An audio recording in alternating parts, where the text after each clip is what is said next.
Hello everyone. Welcome to For Nurses Preparation YouTube channel. I'm Neeraj Kumar Kathal.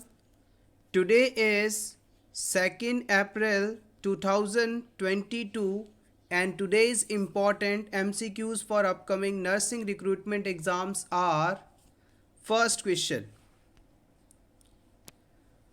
orthotolidine arsenite test is used to determine orthotolidine arsenide test किस चीज के लिए use किया जाता है?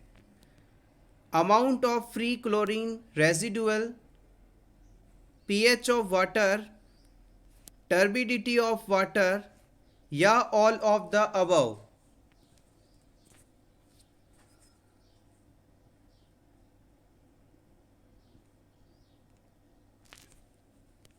The right answer is option A, amount of free chlorine residual.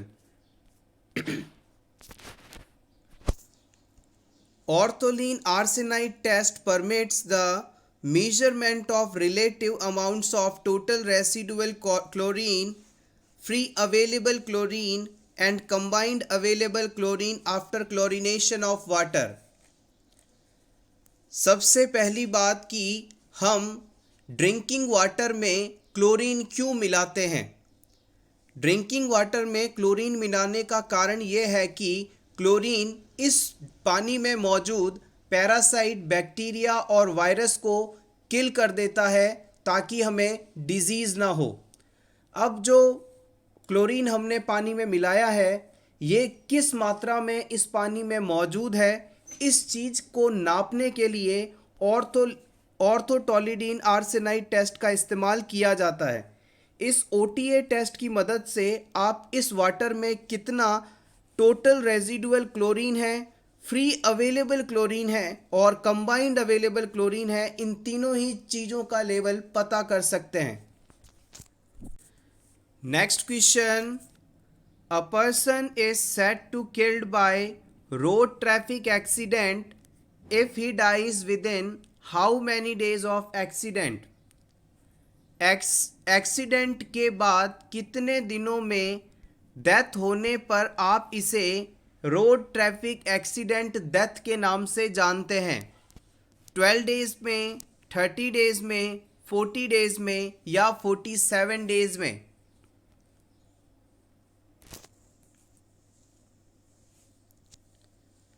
The right answer is option B, 30 days में। Road fatality after 2005 person who died within 30 days of road crash. Before 2005 the fatalities were counted within 6 days. वर्ष 2005 से पहले जब किसी person का accident हो जाता था और एक्सीडेंट के बाद इस पर्सन की डेथ 6 दिनों के अंदर हो जाए तो इसे हम रोड फेटेलिटी या रोड ट्रैफिक एक्सीडेंट के कारण हुई मौत मानते थे।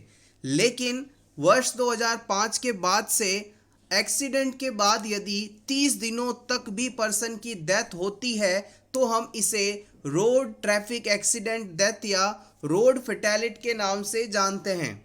आप चाहें तो इसका स्क्रीनशॉट ले सकते हैं, इंपॉर्टेंट है। Next question, the most common cause of urinary retention in women. Women में यूरिनरी रिटेंशन का मेन कॉज क्या है ये आपको बताना है। Urethral stricture, spinal cord injury, cystocele या डेट्रूसर फेलियर?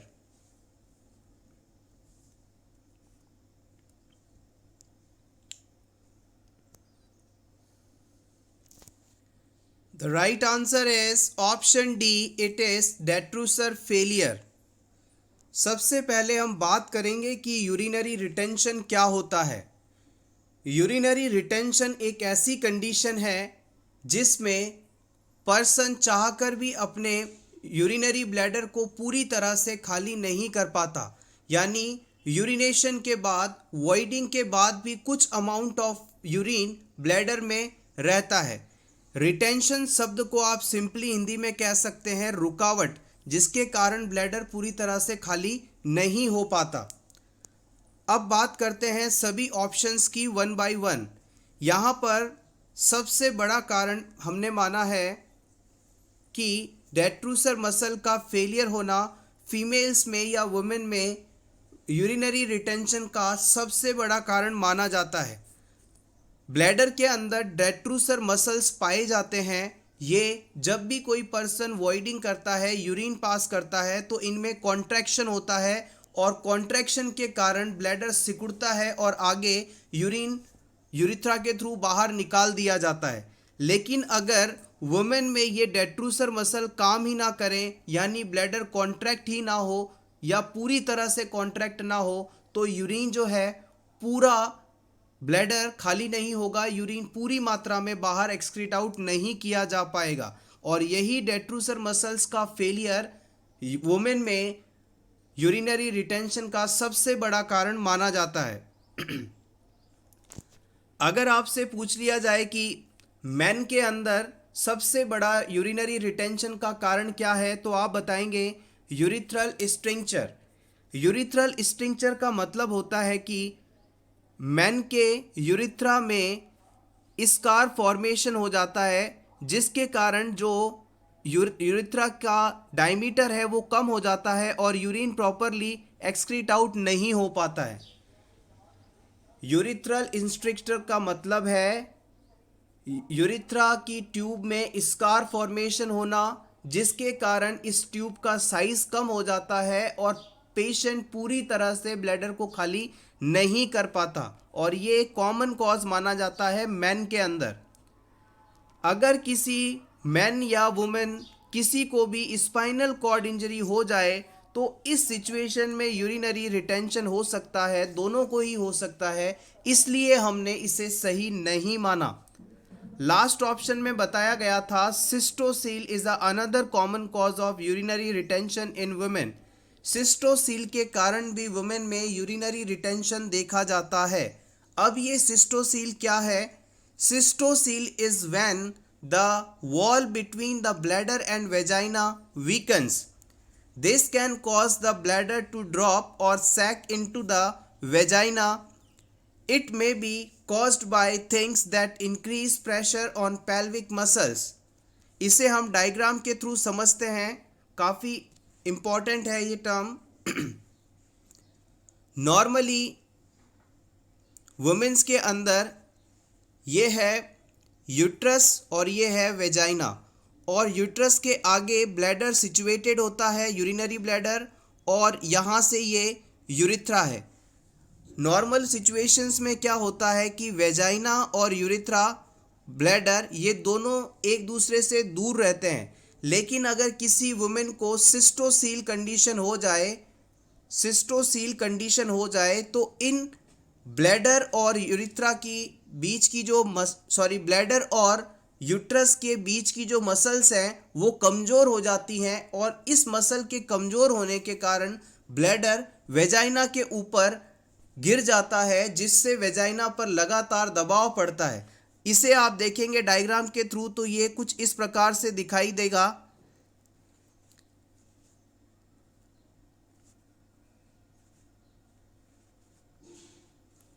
सिस्टोसील वाली कंडीशन में यहाँ मौजूद जो मसल्स हैं वो वीक हुई, और इस मसल वीकनेस के कारण जो ब्लैडर है ये वेजाइना के ऊपर आकर गिर गया, और इस वजह से अब पेशेंट जो है चाहकर भी पूरी तरह से वॉइडिंग नहीं कर पा रहा है।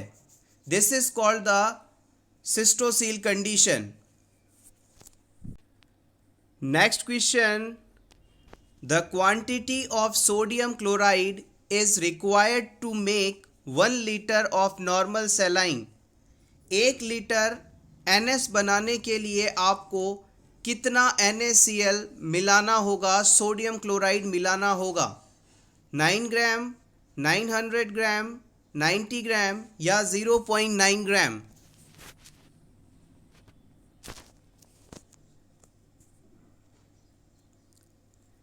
The right answer is option A, 9 grams.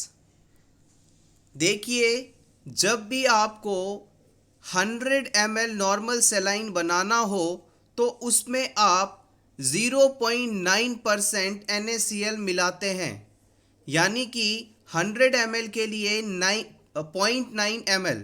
और यहाँ पर आपसे पूछा गया था कि 1 लीटर NaCl हमें बनाना है तो कितना सोडियम क्लोराइड हमको डालना होगा। तो ये सीधा सीधा कैलकुलेशन है, 9 ml।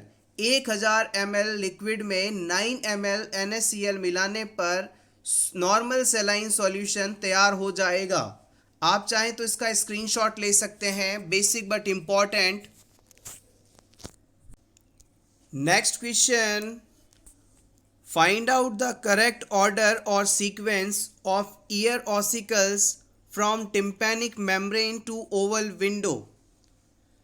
हमारे ईयर के अंदर जो बोन्स पाई जाती हैं, ईयर ऑसिकल्स पाई जाती हैं, उनका सीक्वेंस आपको बताना है टिम्पैनिक मेम्ब्रेन से लेकर ओवल विंडो की तरफ। Option A malleus incus stapes, या फिर स्टेपिस मेलियस इंकस, या फिर इंकस मेलियस स्टेपिस, या फिर malleus stapes incus.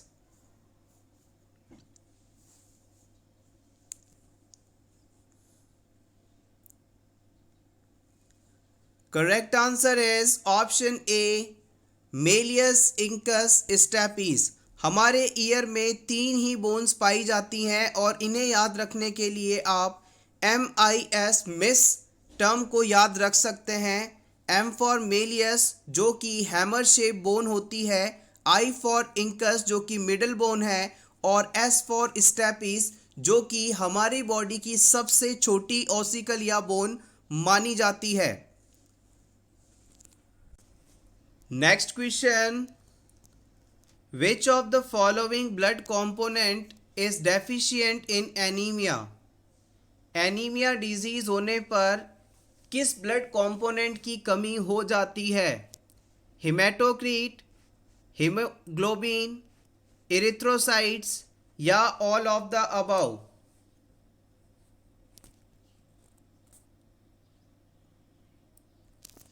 The right answer is option D. It is all of the above.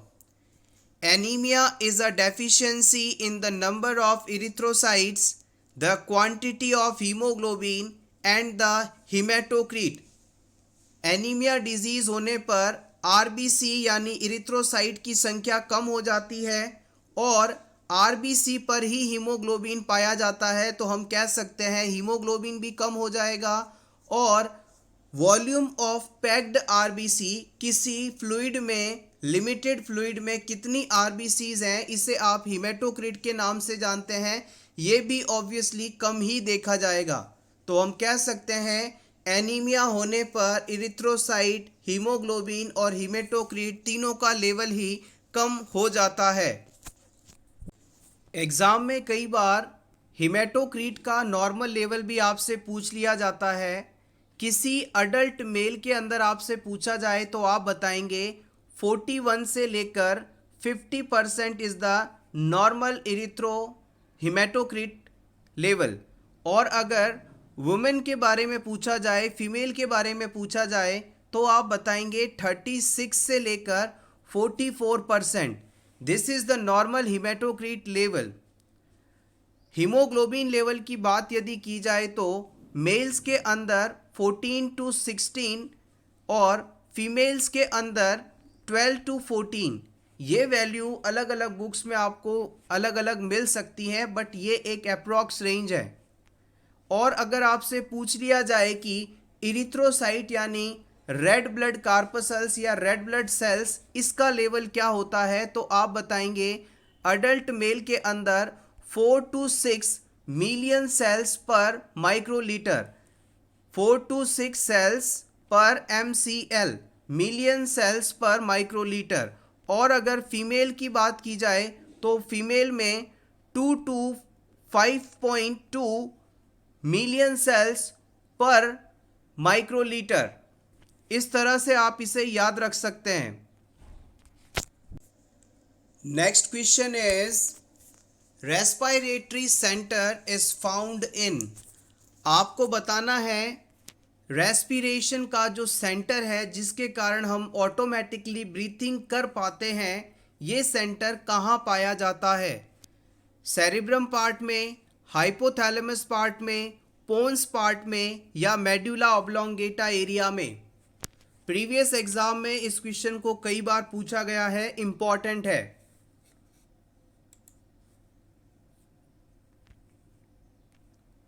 The right answer is option D. It is medulla oblongata. Respiratory centre हमारे brain के medulla oblongata area में situated रहता है। आइए एक rough diagram से हम इसकी लोकेशन को समझने की कोशिश करते हैं।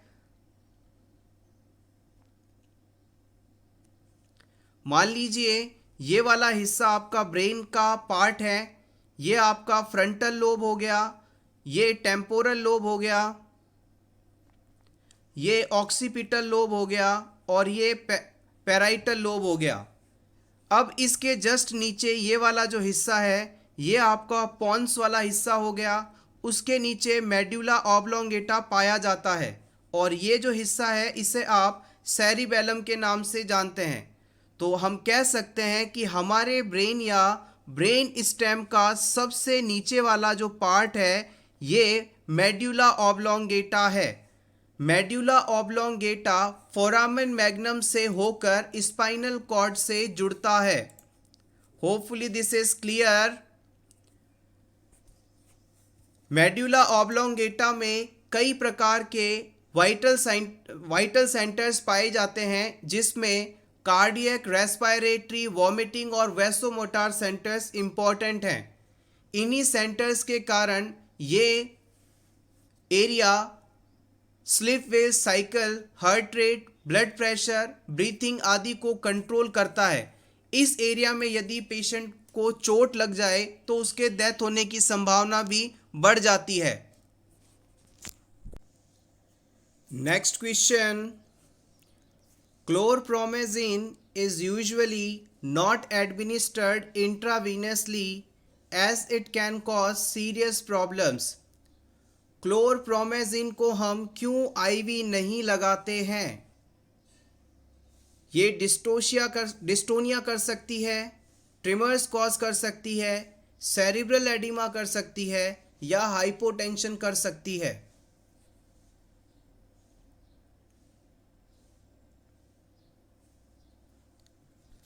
The right answer is option D. Chlorpromazine medicine अगर हम इंट्रावीनस रूट से दें तो इससे पेशेंट को हाइपोटेंशन हो सकता है। क्लोरप्रोमेजिन मार्केट में थोराजिन या लार्जेक्टिल नाम से अवेलेबल है। क्लोरप्रोमेजिन एक फिनोथियाजिन ग्रुप की मेडिसिन है जिसका इस्तेमाल अडल्ट पेशेंट में साइकोटिक डिसऑर्डर्स जैसे कि सिजोफ्रेनिया, मैनिक डिप्रेशन आदि के ट्रीटमेंट में किया जाता है। कई बार क्लोरप्रोमेजिन मेडिसिन का इस्तेमाल हम सर्जरी से पहले पेशेंट को होने वाली एंजाइटी, नोजिया, वॉमिटिंग आदि के ट्रीटमेंट में भी करते हैं। क्रॉनिक हिकअप्स या फिर प्रोफायरिया आदि सिम्टम्स के ट्रीटमेंट में भी इसे यूज़ किया जाता है। Next question, most common site for the pleural aspiration is. Pleural aspiration की मोस्ट कॉमन साइट आपको बतानी है। 5th intercostal space, 8 to 9 intercostal space, it can be performed anywhere और एट 3rd इंटरकोस्टल स्पेस।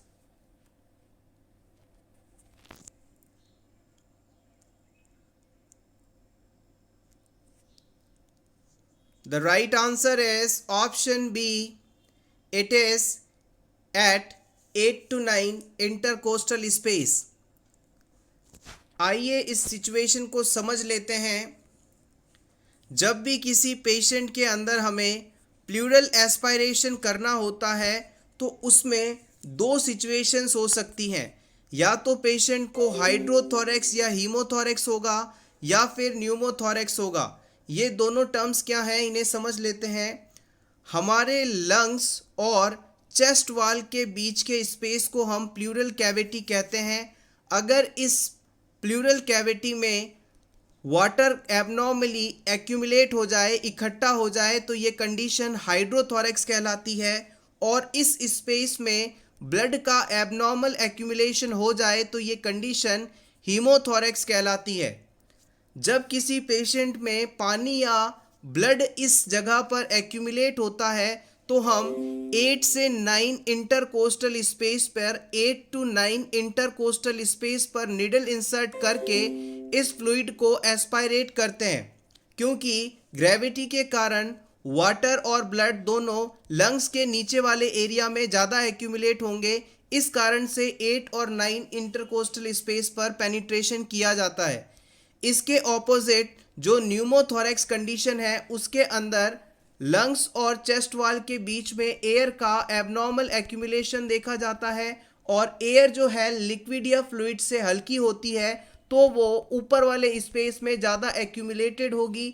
इस कारण इसे निकालने के लिए सेकंड और थर्ड इंटरकोस्टल स्पेस से हम निडल इंसर्ट करके एस्पायरेशन करते हैं। होपफुली आपको ये दोनों चीज़ें समझ में आ गई होंगी। अगर हाइड्रोथोरैक्स या हीमोथोरैक्स है तो हम इसमें 8 to 9 इंटरकोस्टल मसल एरिया में निडल को इंसर्ट करेंगे, और यदि एयर एक्यूमुलेशन है, न्यूमोथोरैक्स कंडीशन है, तो सेकंड से थर्ड इंटरकोस्टल स्पेस में निडल इंसर्ट करके इसे बाहर निकाला जाएगा। Next question, anaemia during pregnancy is confirmed when haemoglobin is less than. Pregnancy के दौरान हीमोग्लोबिन लेवल कितने से कम हो कि आप इसे एनीमिया डिक्लेयर करेंगे? 11, 10, 13 या 12 ग्राम पर DL?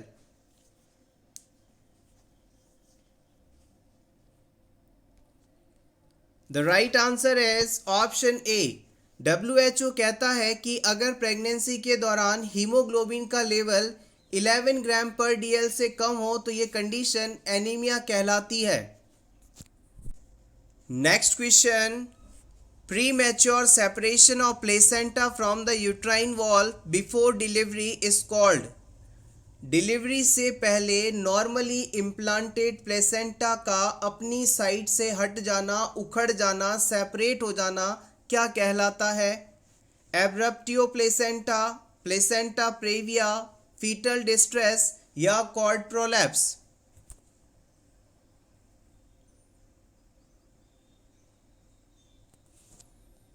The right answer is option A. Pregnancy के दौरान प्लेसेंटा अपनी नॉर्मल इम्प्लांटेशन साइट से समय से पहले ही उखड़ जाए तो ये कंडीशन एब्रप्टियो प्लेसेंटा कहलाती है। और इस सिचुएशन को आइडेंटिफाई करने के लिए हम पेशेंट में पेनफुल वेजाइनल ब्लीडिंग है या नहीं इस सिम्टम का असेसमेंट करते हैं। इसके साथ ही एक और इम्पॉर्टेंट टर्म जो कि एग्ज़ाम में अक्सर पूछी जाती है, प्लेसेंटा प्रेविया। प्लेसेंटा प्रेविया एक ऐसी सिचुएशन है जिसमें प्लेसेंटा नॉर्मल इम्प्लांटेशन साइट पर इम्प्लांट ना होकर किसी और जगह पर इम्प्लांट होता है, यानी कि ये सर्वाइकल ओपनिंग या सर्वाइकल एरिया को, सर्वाइकल OS एरिया को कवर कर लेता है, उस जगह पर जाकर इम्प्लांट हो जाता है। इस सिचुएशन में वुमेन में पेनलेस वेजाइनल ब्लीडिंग देखने को मिलती है। यहाँ पर पेनफुल वेजाइनल ब्लीडिंग हो रही थी, यहाँ पर पेनलेस वेजाइनल ब्लीडिंग हो रही है। ये दोनों ही टर्म्स अक्सर पूछी जाती हैं, इंपॉर्टेंट है। Next question, what is the full form of AMTSL? It is active management of third stage of labour, active management of trial stage of labour, action management of third stage of labour या फिर management of true stage of labour. AMTSL का full form बताना है आपको।